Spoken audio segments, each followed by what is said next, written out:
Welcome to Scream Therapy. I'm your host, Jason Schreurs.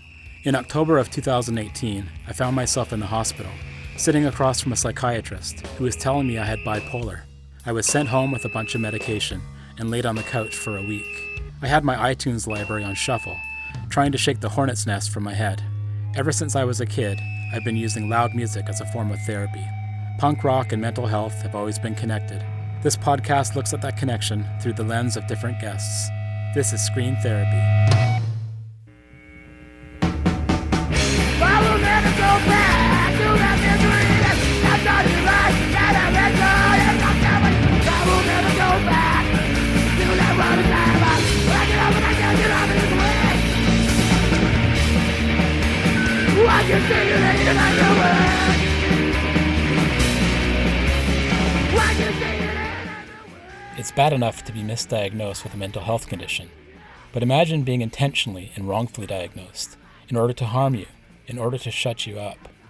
When a young Craig Lewis, who now goes by the name Gregorio, was taken to see a psychiatrist, he told the truth, that he was being abused by his parents, and that began what he calls the beginning of the end of his life. After 28 years of being told and believing that he was mentally ill, Gregorio was able to get his diagnoses debunked and try to pick up the pieces and look toward a better life. But that's not at all how it turned out.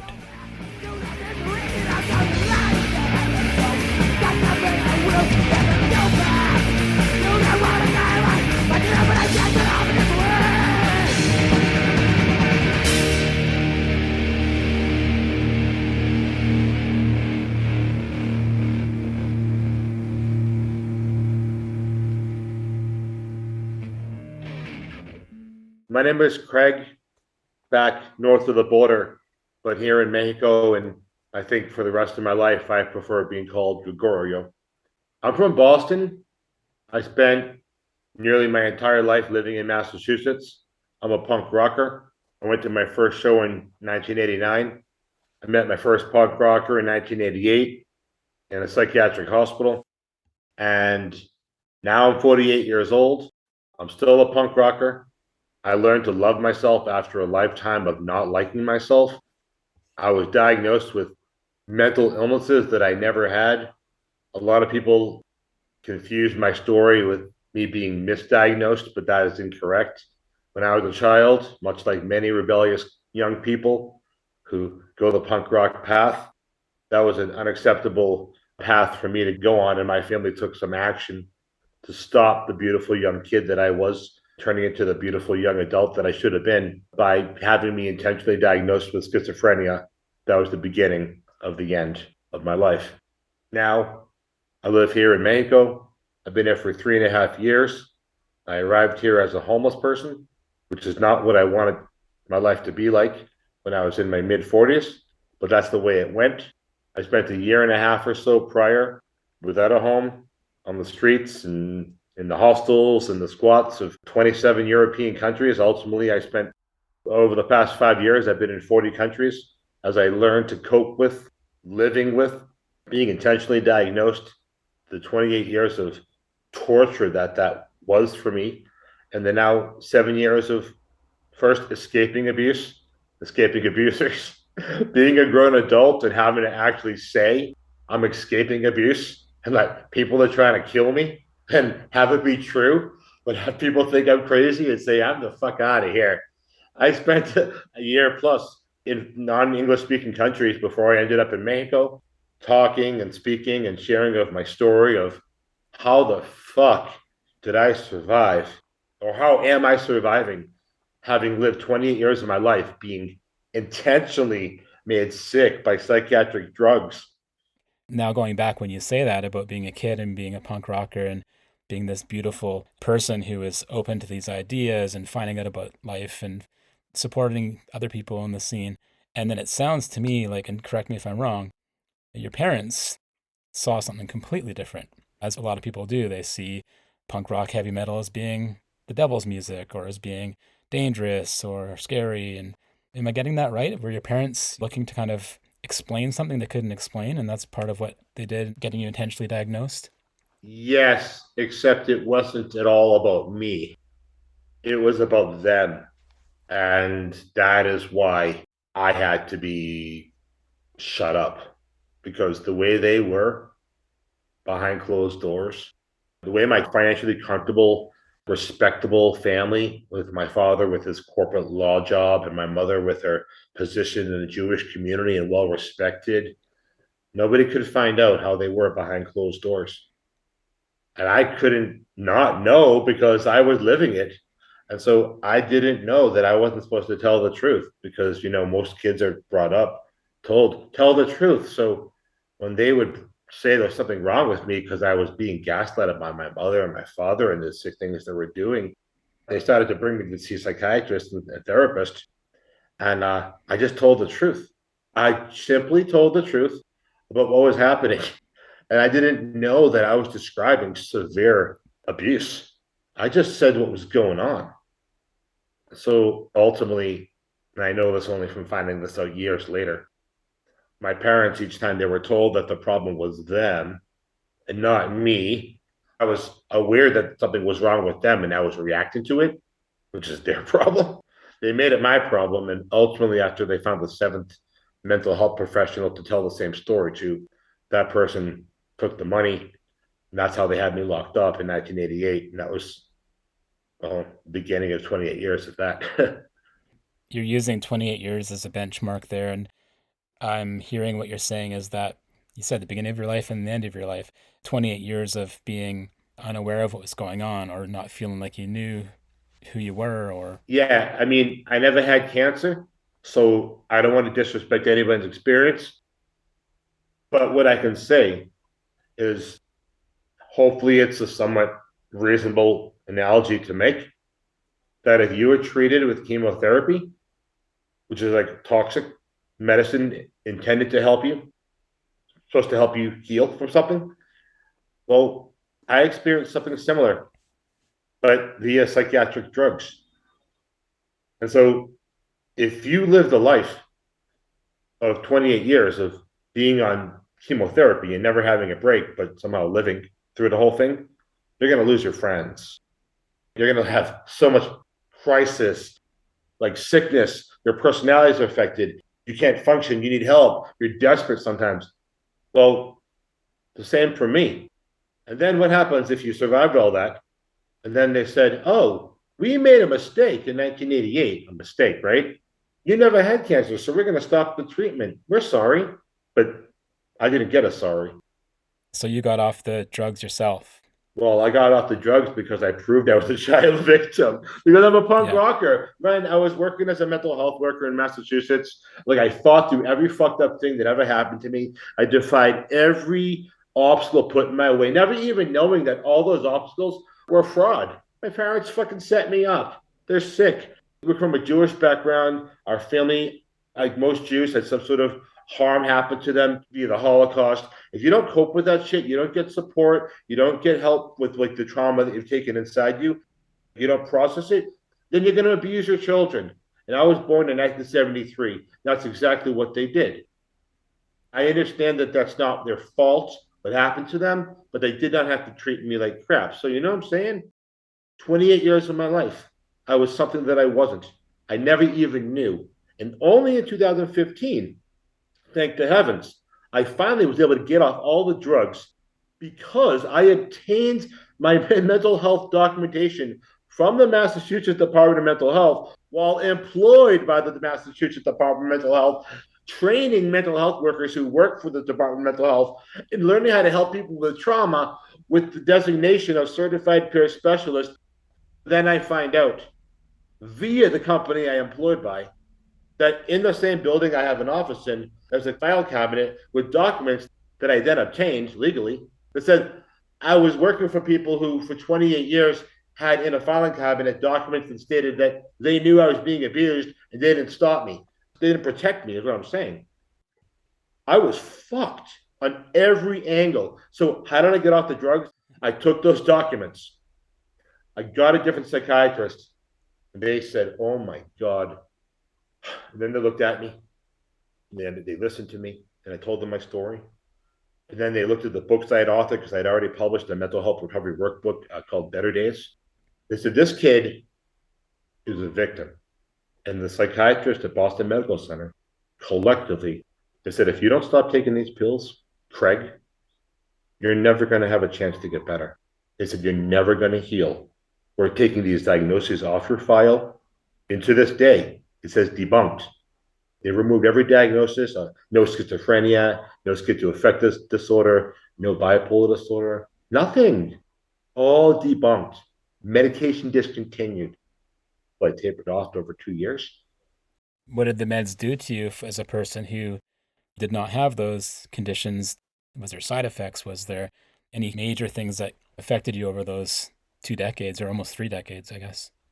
I don't want to offend anybody who experiences benefit from different sorts of treatments. So with that said, can you imagine that other human beings reacted to me and I never knew that the reason why people were weird with me wasn't because I was weird. I mean, I am weird, but I'm good weird now. I like myself, but I was bad weird.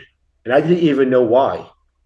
I self-identified as having mental illness, and I was like very open about it. And I was working as a mental health worker who openly identified as having mental illness.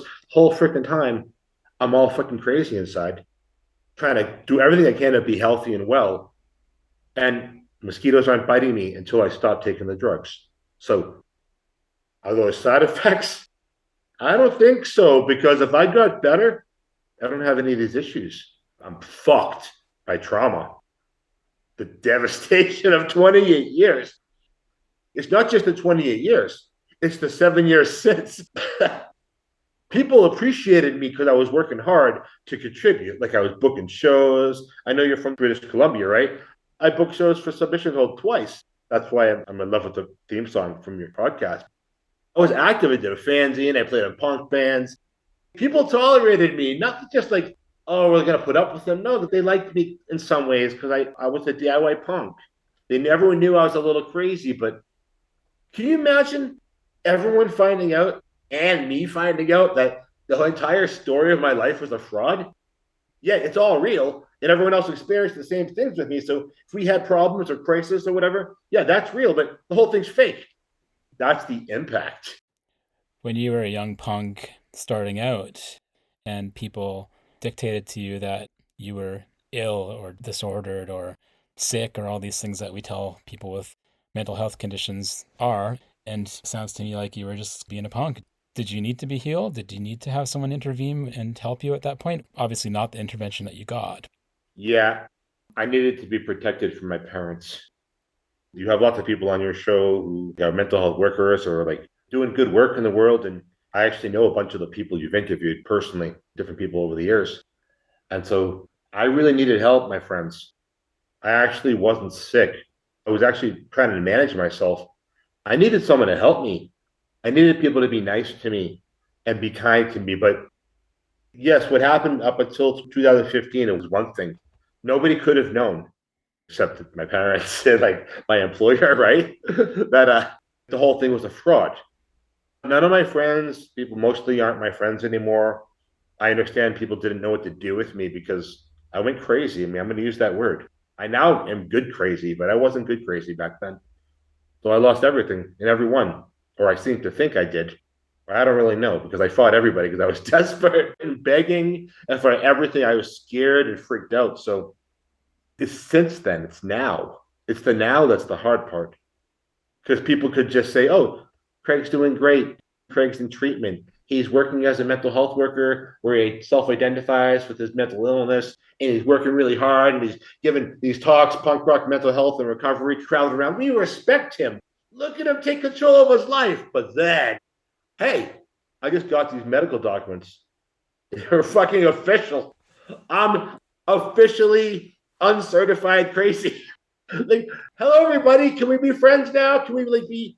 Oh shit, Craig's no longer easy to deal with or classify, or he has a brain, he's smart, can think, he's no longer drugged out. And a lot of people like you may interview and talk with go through the opposite experience where they have all these bad experiences, but then they finally get to this pinnacle, this point where then they can break free and then they have this new life and then they blossom.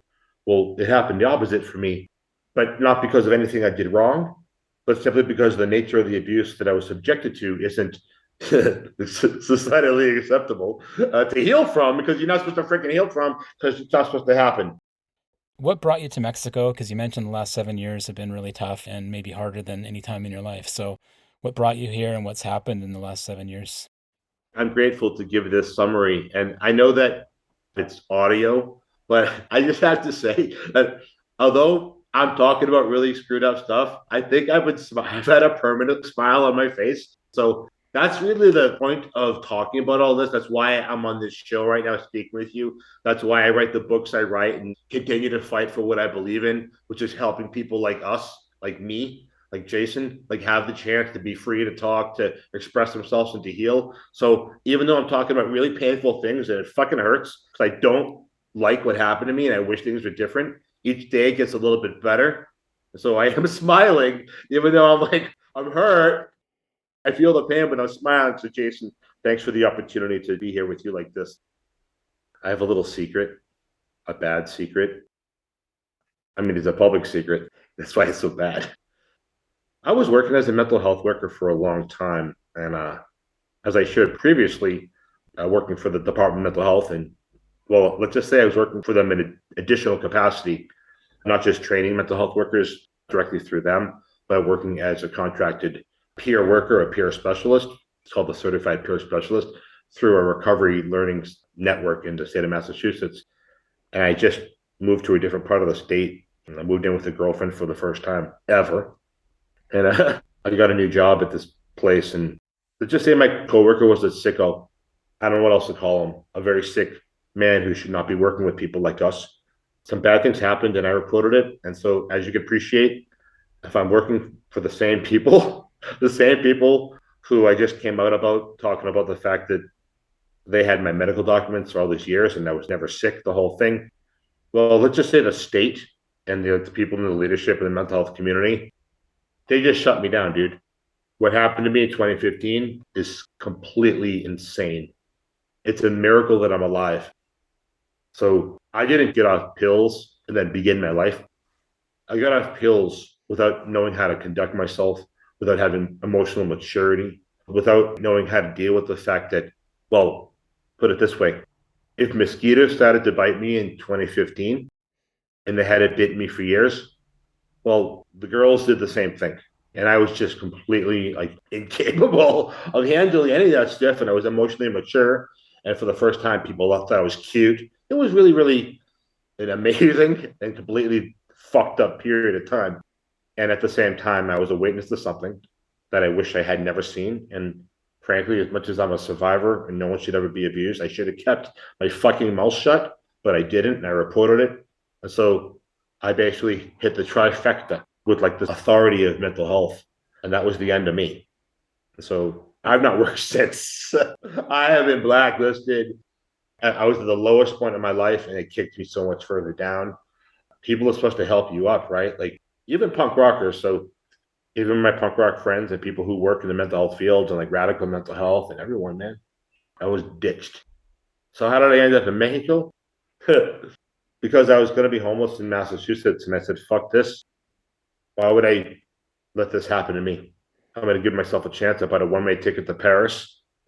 Lived in Paris for 3 months. I met a girl, lived with her.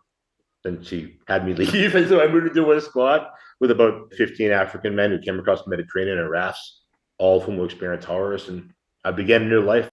And I lived in Europe more or less for a year. Finally, I bought a plane ticket. I rented a home here in Mexico. And here we are. I've been here ever since.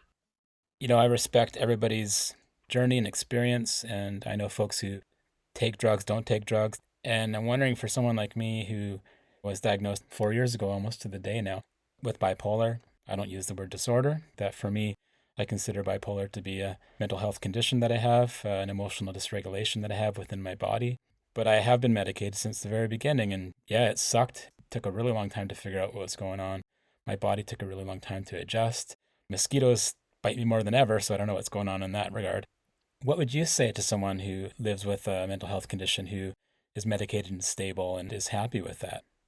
I'd say respect to you and keep doing what you're doing. And if you feel happy and you feel like your life is in your hands and you feel like you can make good decisions that result in your life getting better, respect and go out there in the world and help other people who might not understand that there's ways to get better, whether it's one path to take or another. No matter what you choose to do, just do something. Respect. What do you need at this point to feel more happy, to feel more alive, to feel more settled in your body? The real bottom line is this is the thing that made people just be repelled by me more than anything else, was that I became financially destitute in a way that I don't want to tell anybody. And well, I mean, I do talk about it, but I really became desperate. I, I was very desperate, not like crying for help, not like I'm looking for attention, not like I just want to like stay somewhere fancy. No, I was desperate, doing things that no one listening to this would want to do. A lot of different things because this grown man became desperate in a way and he didn't know what to do. So I had to accept that all my old friends and everyone, whoever knew me, didn't know who I was. And then when everything changed in 2015, that there was this beautiful moment where I was loved. And everyone kind of gave me a break. That immediately crashed before I even had a chance. And that was it. That was the severing of everything. And I got desperate. When I became desperate, people just thought I needed to take my pills. They didn't understand. And so I got dropped. I got dropped. But I didn't actually lose. And so I live in a beautiful place. I have beautiful people in my life. I have beautiful cats and people who care about me. What do I need? I would like to have some support from the people who are able to bring it to me or to offer it to me, because the truth is, I'm struggling. The way that I can make my life better and better and better is by bringing in the cash that I need to handle all the things that you have to handle when you have to start a brand new life in a foreign country without a job and without a family and without friends and without the language and trying to heal from a severe like trauma to your life. So that's why I wrote the books that I did. That's why I continue to publish all that I do. And if there's people out there who like punk rock and they want to hear stories from punk rockers with stories that are both similar and different to mine and similar and different to Jason's and all the other guests on the show and beyond, I have these books that I published that showcase these stories, and it's called You're Crazy.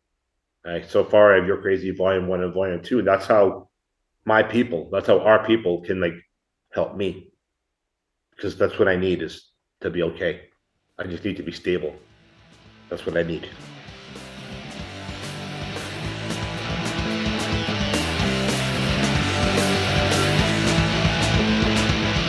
Crashes the windows of a million track houses.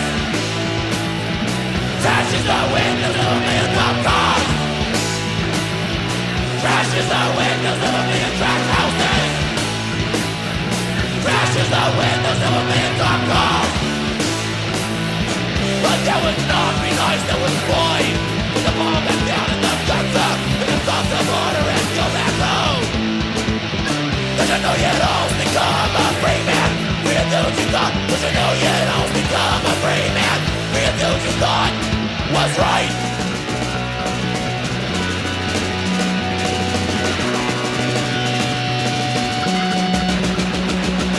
And beautiful! That was my conversation with Gregorio Lewis, sanityisafultimejob.org. I now have a TeePublic store where you can buy Scream Therapy merch. So head over to screamtherapyhq.com, support the podcast, and get some fancy new duds. Big news over here in Scream Therapy land. The Scream Therapy book, Scream Therapy, A Punk Journey Through Mental Health, will be published this spring by Mansfield Press out of Toronto. The book features my story and the stories of others who use punk rock as a catalyst for mental health.